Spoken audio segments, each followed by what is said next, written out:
বন্ধুরা এইভাবে একবার চিংড়ি মাছ আর পেঁয়াজের ভর্তাটা বানিয়ে দেখবেন, খেতে কিন্তু দুর্দান্ত হয়। আর এক থালা ভাত আপনারা নিমিষেই শেষ করে দেবেন।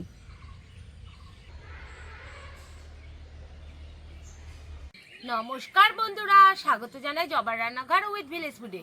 বন্ধুরা, আজকে এই চিংড়ি মাছের ইউনিক একটা ভর্তা বানিয়ে দেখাবো। ভিডিওটি সম্পূর্ণ দেখবেন, ভালো লাগলে লাইক কমেন্ট শেয়ার করে দেবেন। ফলো এবং সাবস্ক্রাইব করতে ভুলবেন না কিন্তু। বন্ধুরা, পেঁয়াজগুলো কেটে নেব।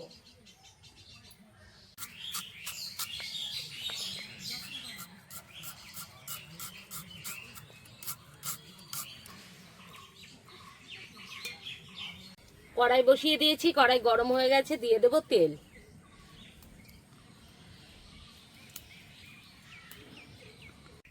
তেল ভালো করে গরম করে নিয়েছি, এবার দিয়ে দেবো চিংড়ি মাছ।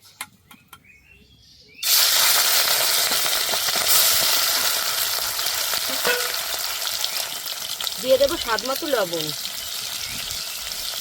আর একটু হলুদ গুঁড়ো আর একটু লবণ আমি এখানে দিয়ে দেবো। এবার ভালো করে ভেজে নেব।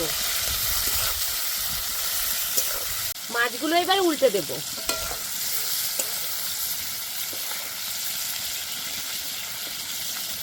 মাছগুলো ভালো করে ভেজে নিয়েছি, এবার তুলে নেব।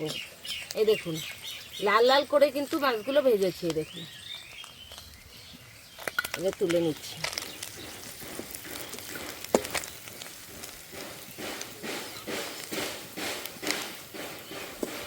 বন্ধুরা, চিংড়ি মাছ ভেজে নিয়েছি, ওই তেলেই কিন্তু আমি ভেজে নেব। দিয়ে দেব কালো জিরে। কালো জিরেটা একটু ভালো করে ভেজে নেব।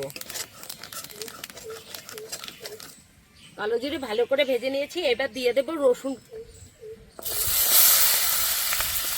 রসুনটাও একটু ভেজে নেব।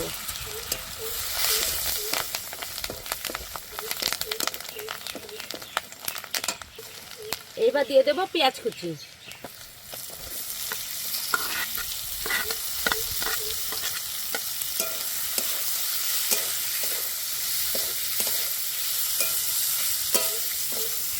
দিয়ে দেব স্বাদ মতো লবণ, অল্প একটু হলুদ গুঁড়ো, 4টে শুকনো লঙ্কা। লঙ্কাটা আপনারা আগে থেকে দিতে যাবেন না, আর যদি আগে থেকে দেন তাহলে একটু কালো কালো মতন হয়ে যায়, তার জন্য আমি একটু লঙ্কাটা পরেই দিলাম।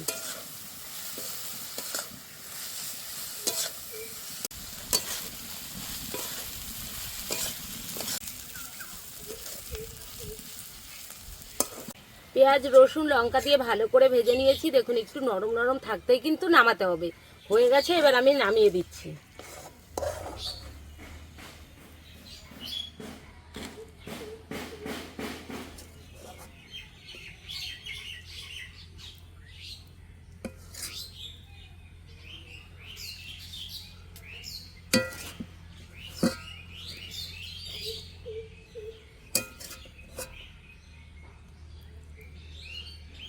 এবার চিংড়ি মাছগুলো দিয়ে দেব।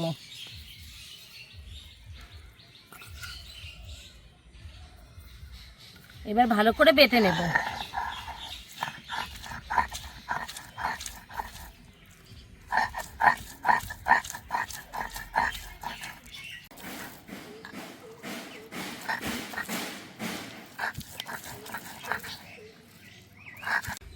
বাটা হয়ে গেছে, এখন তুলে নেব।